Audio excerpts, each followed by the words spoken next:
Praise the Lord, hallelujah. जय मसीह की आप सभी को। बीता साल उम्मीद करती हूँ आप सबका बहुत अच्छा रहा। हम सब ने बहुत कुछ सीखा प्रभु यीशु मसीह के वचनों के द्वारा, और इस नए साल में प्रभु ने हम सबको प्रवेश कराया। हम उसके लिए धन्यवाद और धन्यवाद और धन्यवाद देते हैं। ये उसका अनुग्रह था मेरे प्रियो कि बीते साल भी हम साथ रहा उसका अनुग्रह, और ये 2026 में भी उसका अनुग्रह हमारे लिए काफ़ी है। सच मेरे प्रियो, हमारे लिए प्रभु यीशु मसीह का अनुग्रह बहुत बहुत बहुत बहुत बहुत ज़्यादा काफ़ी है। पौलुस भी कहता है कि मेरे लिए तेरा अनुग्रह काफ़ी है। सच, हम सब प्रभु यीशु मसीह के बेटे और बेटियां हैं, और हमारे लिए उसका अनुग्रह काफ़ी है। परमेश्वर के कलाम को आज मैं आपके पास इस नए साल में फिर से लेके आई हूँ। हम सब ने क्रिसमस बनाया, प्रभु यीशु मसीह के जन्म उत्सव को बनाया। हम सब बहुत आनंदित रहे, और सारी बातों को हम जानते हैं, सारी बातों को हमने सीखा है कि हम कहीं ना कहीं ज़रूर पहुँचे होंगे। आज मैं आपके सामने जो वचन लेके आई हूँ वो है उत्पत्ति 3:9, जेनेसिस चैप्टर 3 वर्स 9। पुराना नियम है, ओल्ड टेस्टमेंट। तब यहोवा परमेश्वर ने पुकार कर आदम से पूछा, तू कहाँ है। लास्ट में उसके पूछा तू कहाँ है, क्वेश्चन मार्क है, प्रश्न चिन्ह है। वेयर आर यू, यानी कि हम कहाँ हैं। परमेश्वर हमसे पूछता है मेरे प्रियो कि ये 2026 में हम अब वचनों को, आराधना को करके, वचन को पढ़ के, उसके साथ दुख सुख सह के, उसके साथ सब बातों को सह के अब हम कहाँ पहुँचे हैं। तो उत्पत्ति 3:9 इस बात को बोलता है, तब यहोवा ने पुकार कर आदम से पूछा तू कहाँ है। ये उत्पत्ति 3:9 में परमेश्वर का कलाम बताता है कि जब परमेश्वर ने अदन की वाटिका बनाई तो अदन की वाटिका में परमेश्वर ने आदम को रख दिया, और जब आदम को रखा तो देखा कि वो उसके लिए कोई ऐसा सहायक नहीं है जो कि उससे बोले, बातें करे और उससे मैच खाए। तब परमेश्वर ने आदम को एक गहरी नींद में डाल दिया और उसकी एक पसली को निकाला और हव्वा को बना दिया उसकी सहायिका के रूप में। जब हव्वा बन गई तो शैतान हव्वा के पास आया और उसने उसको कहा कि तू ये फल खा ले। तो परमेश्वर का कलाम बताता है कि शाम के ठंडे समय में परमेश्वर आदम और हवा से मिलने आता था। जब उन लोगों ने उस दिन ये फल खा लिया तो उनको अच्छे और बुरे का ज्ञान हो गया, और उन्हें पता चला कि वो निर्वस्त्र हैं, उन्होंने वस्त्र नहीं पहना हुआ है। क्योंकि जब उन्होंने अच्छे और बुरे का फल खाया तो पहले वो जो महिमा का वस्त्र उन्होंने पहने हुए थे, अब वो महिमा का वस्त्र उतर गया और अच्छे और बुरे का उन्होंने वस्त्र पहन लिया। इसलिए वो उन्होंने देखा कि वो निर्वस्त्र हैं। तो जब अदन की वाटिका में उस दिन यहोवा परमेश्वर आए और उन्होंने आदम और हवा को नहीं पाया तो उन्होंने आवाज़ दिया, आदम आदम तू कहाँ है। तो आदम ने कहा कि प्रभु हम निर्वस्त्र हैं, इसलिए हम क्या हो गए, छुप गए हैं। तो आज मैं और आप भी अपनी किस बात से छुप रहे हैं, आज मैं और आप भी अपनी किस आदत से छुप रहे हैं, आज मैं और आप भी आज अपने किस पाप से छुप रहे हैं। प्रभु को सब कुछ मालूम है, प्रभु को सब कुछ मालूम है, इसलिए हम छुपने की कोशिश ना करें। तो परमेश्वर का वचन कहता है कि उसने पूछा आदम तू कहाँ है। तो आज परमेश्वर पिता मुझसे और आपसे भी पूछते हैं कि हम और आप कहाँ हैं। उत्पत्ति 3:9 इस बात पर केंद्रित है कि कैसे परमेश्वर ने आदम को स्वर्गीय उद्देश्य के साथ प्रश्न किया। परमेश्वर ने एक स्वर्गीय उपदेश के साथ आदम से प्रश्न किया। आज मुझसे और आपसे भी परमेश्वर एक स्वर्गीय उपदेश के साथ प्रश्न करता है कि तू कहाँ है। यह न केवल एक भौतिक स्थान का प्रश्न है, बल्कि इस पद में धार्मिक प्रश्न भी है। यहाँ पर सिर्फ एक भौतिक प्रश्न नहीं कर रहा है परमेश्वर, परंतु एक धार्मिक प्रश्न भी है ये 2026 में परमेश्वर पिता मुझसे और आपसे पूछता है। परमेश्वर की सारी प्रतिज्ञाएं हाँ और आमीन के साथ हैं। हम नया नियम उठा लें, हम सब अपनी तलवारों को उठा लें और दूसरा कुरिन्थियों उसका 1:20 में इस प्रकार से लिखा हुआ है, क्योंकि परमेश्वर की जितनी प्रतिज्ञाएं हैं वे सब उसी में हाँ के साथ हैं। तो मेरे प्रियो, परमेश्वर की सारी प्रतिज्ञाएं मेरे और आपके लिए प्रभु यीशु मसीह में हाँ के साथ हैं। और कहता है इसलिए उसके द्वारा आमीन भी हुई। तो आमीन किस लिए हुई? इसलिए हुई क्योंकि यीशु मसीह के साथ है हुई। हमारे द्वारा परमेश्वर की महिमा हो। तो परमेश्वर का कलाम क्या कहता है कि हमारे द्वारा, मतलब मेरे और आपके द्वारा परमेश्वर की क्या होना चाहिए? महिमा होना चाहिए। और यहाँ पर आदम परमेश्वर की महिमा को नहीं कर पा रहा था, इसलिए वो छुप गया। और जब तक वो महिमा को कर रहा था वो उजागर था, वो अदन की वाटिका में प्रभु से मिलने आता था। आज मैं और आप भी इस बात पे विचार करें कि हम कहाँ छुप रहे हैं प्रभु यीशु मसीह से। तो परमेश्वर का कलाम कहता है कि हमारे द्वारा परमेश्वर की महिमा हो। तो परमेश्वर सवाल करता है कि मैं और आप भौतिक स्थान पर कहाँ हैं? तो भौतिक स्थान पर उन्नति पर हैं तो अच्छी बात है, अच्छी बातों में बढ़ रहे हैं तो बहुत अच्छी बात है। परंतु परमेश्वर का जो मेन मकसद है, जो परमेश्वर इस सवाल को कर रहा है कि तू कहाँ है, तो परमेश्वर सबसे ज़्यादा आत्मिक स्थान की बात करता है कि आत्मिक स्थान पे मैं और आप कहाँ पहुँच गए हैं। मैंने आपको सिखाया वचन पढ़ना, मैंने आपको सिखाया प्रार्थना करना, मैंने आपको सिखाया आराधना करना, मैंने आपको सिखाया विपरीत परिस्थितियों में परमेश्वर के साथ वचन के द्वारा हम यहाँ से खड़े रहें। मैंने आपको सिखाया कि हम कैसे फास्टिंग में बढ़ सकते हैं। तो आज इस सब स्थानों पे हम अब कहाँ पहुँच गए हैं? क्या अब भी जब बड़ी बड़ी आंधियाँ, बड़े बड़े तूफान की लहरें बन के विपरीत परिस्थितियाँ हमारे ऊपर आती हैं तो क्या हम डर जाते हैं? क्या हम हताश हो जाते हैं? क्या हम परेशान हो जाते हैं? या संसार की ओर ताकने और निहारने लगते हैं? या दृढ़ता के साथ हम ये जानते हैं कि जिसकी प्रतिज्ञाएं हाँ और आमीन के साथ है वो हमारे अंदर अपनी महिमा को दिखाएगा? क्या हम उसके साथ खड़े रहते हैं मेरे प्रियो?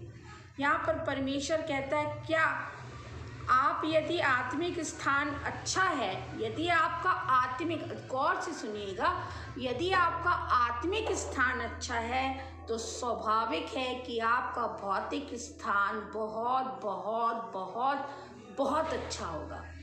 आज लोग मेहनत करते हैं, हम देखते हैं परिवार में मियाँ बीवी बच्चे सब कमा रहे हैं, मगर उसके बाद भी घटी और कमी है। क्यों? क्योंकि उनके जीवन में प्रार्थना की कमी है। क्यों? वचन की कमी है, चर्च जाने की कमी है, विश्वास करने की कमी है, फास्टिंग करने की कमी है। इसलिए उनका भौतिक आत्मिक स्थान अच्छा नहीं है, तो भौतिक बने ही नहीं पा रहा है अच्छा। मेरे प्रियो, परमेश्वर का कलाम कहता है बोझ से थके और दबे हुए लोगों मेरे पास आओ, मैं तुम्हें विश्राम दूंगा। मैं ये नहीं कहती नौकरी करने नहीं जाओ, मगर उसके साथ प्रार्थना, आराधना, वचन, स्तुति, चर्च जाना, विश्वास करना, ये आपका होना चाहिए। यदि ये आत्मिक स्थान आपका अच्छा है तो बट नेचुरल है कि भौतिक स्थान बहुत अच्छा आपका होगा। मैंने आत्मिक स्थान और भौतिक स्थान पर एक तुलना करी है। भौतिक जीवन क्या है? अच्छा घर, कार, वस्त्र। प्रार्थना, आत्मिक जीवन क्या है? प्रार्थना, वचन, उपवास। बुराई करने को वेग के साथ हमारे पैर, हमारा मुंह, हमारी आंखें क्या बुरा देख रही हैं, कान क्या बुरा सुन रहे हैं, मुंह किसकी बुराई कर रहा है, हम क्या वेग के साथ दौड़ के जाते हैं अपना घर का काम, स्त्रियाँ गृहिणियाँ काम करके फ़ोन पे इसकी बुराई उसकी बुराई, या दौड़ के जाके हम मिलते हैं आपस में तो बुराई कर रहे हैं। अगर ये है तो परमेश्वर का वचन कहता है कि हमारा भौतिक जीवन कभी भी अच्छा नहीं हो सकता। परमेश्वर के घर जाने में आलस, क्या हम जब सैटरडे आता है, जब सैटरडे हमारा तैयारी का दिन होता है, हम पुराने नियम में कई पर्व थे, तैयारी के पर्व, धन्यवादी का पर्व, तो क्या जो शनिवार का दिन होता है वो तैयारी का पर्व मनाने का दिन, यानी इतवार जो हम विश्राम दिन, पवित्र दिन मनाने जा रहे हैं, पुनरुत्थान दिवस, रिजरेक्शन डे, बड़ा दिन बदल जाता है, बड़ा दिन की डेट वही रहती है मगर दिन बदल जाते हैं। बड़ा दिन आज इस बार बृहस्पतिवार को पड़ा था, 2026 में वो शुक्रवार को पड़ेगा, मगर ईस्टर हमेशा पुनरुत्थान दिवस यानी कि विश्राम दिन संडे के दिन पड़ता है। तो हर इतवार, हर विश्राम दिन इसलिए हमको कलीसिया जाना है क्योंकि वो पुनरुत्थान दिवस है, वो रिजरेक्शन डे है। ईस्टर का दिन कभी भी नहीं बदलता है। क्या उस दिन में जाने में हम आलस करते हैं? यदि आलस करते हैं तो परमेश्वर का कलाम कहता है कि हम परमेश्वर की किसी भी आज्ञा को पूरा नहीं करते हैं। फिर उपवास का जीवन नहीं, भौतिक जीवन में मैंने तुलना करी, उपवास का जीवन नहीं।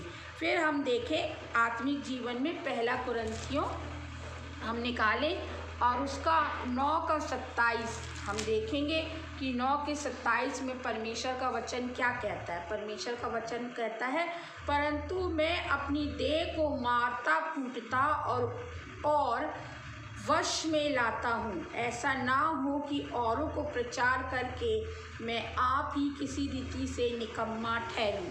मैंने आपको सिखाया कि हमें सैटरडे को तैयारी करना है, संडे को उठना है, चर्च जाना है, तब हम अपने शरीर को मारते कूटते और अपने वश में करते हैं। रोज़ शनिवार से लोग प्लानिंग बनाने लगते हैं, पिक्चर जा रहे हैं, घूमने, पिकनिक जा रहे हैं। मैं अगेंस्ट नहीं, मगर अगर आप आत्मिक जन हैं तो आप शनिवार को क्या करते हैं?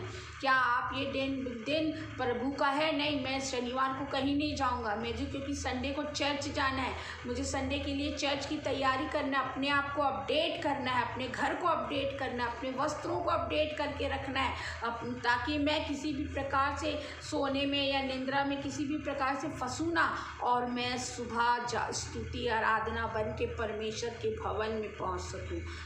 पौलुस क्या कहता है? मैं अपने शरीर को मारता कूटता और अपने वश में करता।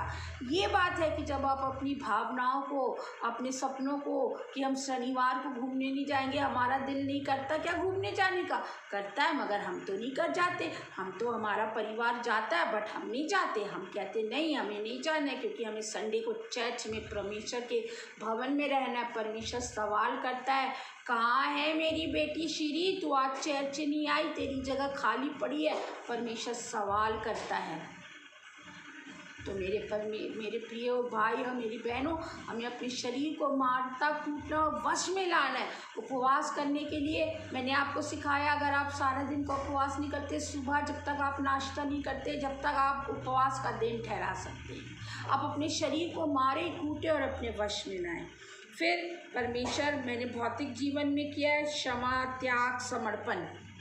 अगर ये हमारे जीवन में नहीं है तो हमारा जीवन अच्छा नहीं हो सकता। और उसके लिए हम देखेंगे पुराने नियम से आत्मिक जीवन के लिए, हम पुराने नियम से भजन संहिता, जो कि पुराने नियम में पाया जाता है, और उसके 1 और 1 में परमेश्वर का वचन क्या कहता है। परमेश्वर का वचन कहता है, क्या ही धन्य है वह पुरुष जो दुष्टों की युक्तियों पर नहीं चलता। क्या ही धन्य है वह पुरुष जो दुष्टों की युक्तियों पर नहीं चलता। अर्थात पहले के ऊपर के जितने पॉइंट, बुराई करने, बुरा देखने, बुरा सुनने, सैटरडे को पिकनिक का प्रोग्राम बन रहा, पिक्चर का प्रोग्राम बन रहा, हम नहीं जाएंगे क्योंकि हमको सैटरडे को प्रभु के भवन जाने की तैयारी करना है। तो दुष्टों की युक्तियों पर नहीं चलता है। परमेश्वर उन व्यक्तियों को धन्य कहता है। फिर कहता है, और ना पापियों के मार्ग में खड़ा होता है। तो ये सब मार्ग किसके हैं? पापियों के मार्ग हैं। और कहता है, ना ठट्टा करने वालों की मंडली में बैठता है, और ना सैटरडे को हम बैठ के देर रात तक किसी के घर जाके गॉसिप कर रहे हैं गलत बातों पे और सारी बातों को कर रहे हैं। कहता है कि ठट्टा करने वालों की मंडलियों पे बैठता है। और कहता है और उसकी व्यवस्था पर, और कहता है परंतु वह तो 2 पद में कहता है, परंतु वह तो यहोवा की व्यवस्था से प्रसन्न रहता है। यहोवा की व्यवस्था क्या है? उसने कहा विश्राम दिन को पवित्र मान। अगर आप सब आज्ञाओं को पूरा कर रहे हैं, विश्राम दिन प्रभु के भवन में जा रहे हैं, तो आपकी जो सब आज्ञाएं हैं वो व्यर्थ है। फिर परमेश्वर का वचन कहता है तब, और उसकी व्यवस्था पर दिन रात ध्यान करता रहता है, और उसकी व्यवस्था पर दिन रात ध्यान करता रहता है। मतलब हम अपने मन में, अपने विचारों में, अपने मुंह में परमेश्वर के वचन के ऊपर क्या करते रहते हैं? चिंतन और मनन करते रहते हैं। मैं एक एग्जाम्पल के द्वारा आपको समझाती हूँ। हम सब ने एक एथलीट को, एक धावक को देखा है, देखते हैं कि उसका जीवन एक अनुशासित जीवन बिताता है। वह प्रतिदिन सुबह जल्दी उठता, व्यायाम करता, दौड़ना इत्यादि करता है, तभी कहीं जाके वो एक अच्छा धावक बनता है। वो अचानक से एक अच्छा व्यक्ति नहीं बन जाता, एक अच्छा दौड़ने वाला, एक अच्छा फुटबॉल खेलने वाला, एक अच्छा क्रिकेट खेलने वाला वो अचानक से नहीं बन जाता है, मगर वो पहले से इन सब बातों का प्रयास करता है, तब कहीं जाके वो एक अच्छा धावक बन जाता है, तब कहीं जाके वो गोल्ड मेडलिस्ट जीतता है, तब कहीं जाके वो अपना नाम, अपने शहर का नाम, अपने क्षेत्र का नाम, अपने देश का नाम वो ऊंचा करता है। तो मैं और आप भी तो प्रभु यीशु मसीह के एक अच्छे धावक हैं मेरे प्रियो। तो हम और आप अपनी कैसी दौड़ रहे हैं? क्या हम एक अच्छे धावक के जैसे प्रतिदिन उठते हैं? हम प्रतिदिन परमेश्वर को अपना बेस्ट समय देते हैं? क्या हम रोज़ आराधना, रोज़ प्रार्थना, रोज़ उसके साथ संगति करते हैं? हम उसके साथ फास्टिंग करने का प्रयास करते हैं? अगर हम ये करते हैं तो पौलुस कहता दौड़ में दौड़ते तो सभी हैं, दौड़ में दौड़ तो सभी रहे हैं, मगर मुकुट कोई एक ही ले जाता है, जो सही का, रियल का धावक रहता है, जो कभी हार नहीं मानता है। विपरीत परिस्थितियाँ, दंगाली, गरीबी, भुखमरी, लाचारी, बेबसी, किसी भी कारण से अगर वो हार नहीं मानता है, तो परमेश्वर का कलाम कहता है उसे एक मुकुट दिया जाएगा, ना मुरझाने वाला मुकुट। और जो संसार का धावक है वो भी जब दौड़ता है, और जो वो भी जब एक अच्छा धावक बनता है तो उसको एक मुकुट मिलता है, क्योंकि जब तक वो अच्छा रहता है तब तक उसका नाम, उसकी महिमा, उसकी प्रशंसा होती है। मगर हमारे यीशु मसीह के साथ अगर यदि हम दौड़ रहे हैं तो हमारी महिमा, हमारी प्रशंसा निरंतर होती रहेगी। हमें वो मुकुट दिया जाएगा जो कभी मुरझा नहीं करनी। तो मेरे प्रियो, आज आपसे परमेश्वर सवाल करता है कि कहाँ हो, कहाँ हो आप, कहाँ हो आत्मिक जीवन में? परमेश्वर आपसे सवाल करता है। आइए हम सभी प्रार्थना करें। यदि आप अपने जीवन में कहीं किसी बात से छुप रहे हैं, अपने जीवन में आप सिगरेट, तम्बाकू, दारू, बीड़ी, गलत संगति, गलत बातों को, गलत पिक्चरों को देखना, गलत जगहों पे आपके पैरों को जानने से नहीं रोक पा रहे हैं, तो प्रभु आपसे सवाल करता है कि कहाँ हो। जब इतवार को आप कलीसिया नहीं जाते हैं, परमेश्वर सवाल करता है कहाँ हो। इस सवाल का उत्तर आप ही परमेश्वर को दे सकते हैं कि आप कहाँ हैं। आइए हम प्रार्थना करें। धन्यवाद, धन्यवाद, धन्यवाद, धन्यवाद, धन्यवाद, धन्यवाद देते हैं पिता आपकी करुणा और आपकी दया के लिए पिता परमेश्वर। सच प्रभु जी, हम जहाँ भी हैं पिता, वहाँ से अपने पैरों को वापस तेरी ओर लेके आए पिता, क्योंकि ये 2026 हमको तेरे अनुग्रह से मिला है प्रभु।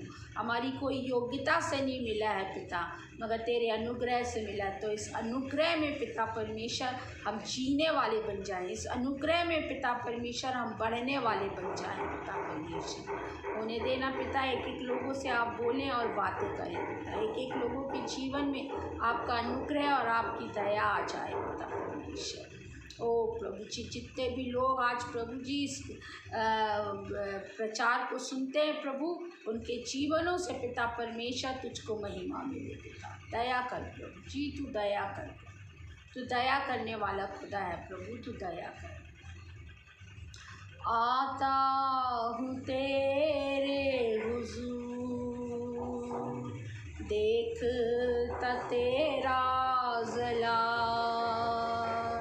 साए में तेरे कुदूस,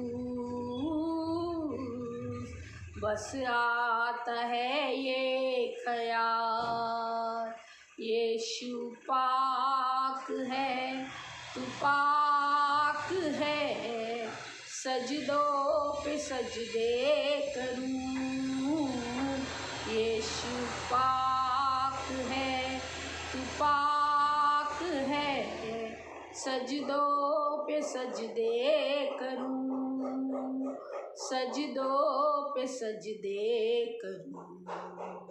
हाँ मेरे प्रभु जी, हम तेरे आगे सजदों पे सजदे करते हैं, क्योंकि तू ही सजदा करने के योग्य है। क्योंकि जब हम बहुत बेकार थे पिता, तो तूने हमसे इतना प्रेम किया कि हमको ढूंढते हुए आ गया प्रभु, और अपना प्रेम हमसे दिखाया प्रभु, इसलिए तुझे सजदा करते हैं प्रभु। धन्यवाद और धन्यवाद और धन्यवाद।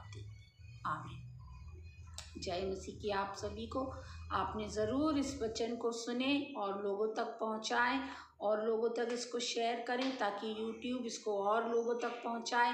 आप जितना इसको सब्सक्राइब करेंगे, लोगों तक शेयर करेंगे, यूट्यूब उतना ही इस चैनल को बढ़ाएगा। और मेरे प्रियो, मेरी आपसे एक ही गुजारिश है, 2026 आपको मिला है, परमेश्वर भी सवाल करता है कि कहाँ हूँ। उसकी सारी प्रतिज्ञाएं आपके ही लिए हैं, आपके लिए ही हाँ और आमीन में है, ताकि उस प्रतिज्ञाओं के द्वारा उसकी महिमा हो। मगर सवाल सबसे पहला कि हम कहाँ हैं। आज अपने पैरों को हम मोड़ें और वापस अपने स्थान पे आएं। परमेश्वर आपको बहुत आशीष दे।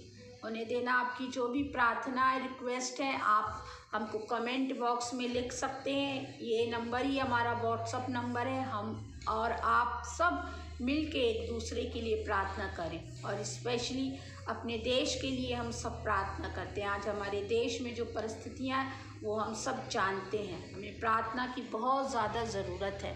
हम किसी से भी डरते नहीं हैं, क्योंकि परमेश्वर का कलाम सत्य है, और सत्य को कोई बांध नहीं सकता, सत्य को कोई रोक नहीं सकता। परमेश्वर का कलाम कहता है कि तुम सत्य को जानोगे, सत्य तुम्हें आज़ाद कर देगा। परमेश्वर का कलाम कहता है कि लड़ाई हमारी नहीं, उसकी है। उसका कलाम कहता है कि सब बातें मिलके भलाई को उत्पन्न करेंगी। तो ये जितनी भी बातें हो रही हैं, हम सिर्फ भलाई को ही देखेंगे परमेश्वर की। मगर अभी हमें प्रार्थना करने का एक बड़ा मुद्दा मिला है, तो अपने देश के लिए प्रार्थना करने से पीछे ना रहना मेरे जवान बेटे बेटियों, क्योंकि परमेश्वर का कलाम कहता है जिस देश में रहता है उस देश की खुशहाली के लिए प्रार्थना कर, मैं उसको ज्यों का त्यों कर दूंगा। सबसे पहले आप अपने घर, अपने परिवार, किसी के लिए प्रार्थना करें, सबसे पहले अपने देश के लिए प्रार्थना करें, क्योंकि ये परमेश्वर ने हमसे कहा है। ओ परमेश्वर आप सबको बड़ा हियाव दे प्रार्थना करने का। जय मसीह की। हम आगे इस प्रचार का दूसरा पार्ट लेके आएंगे। ये पहला पार्ट था। मैं विश्वास करती हूँ कि आप बहुत ब्लेस्ड हुए। अगले बार हम इसका दूसरा पार्ट लेके आएंगे। आप सभी को जय मसीह की।